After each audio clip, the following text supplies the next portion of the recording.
Okay, so this is a cold start. I'm holding the pipe, absolutely cold. And I'm going to turn on the gas. This is the petcock here. Down is on. This way, all the way back is reserve. Turning on the key. Now I always turn it over and build up some oil pressure first. So that's what I'm going to do right now.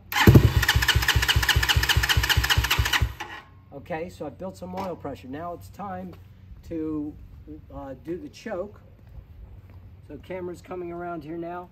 Choke is down here, pulling that into the on position. Going for a start now.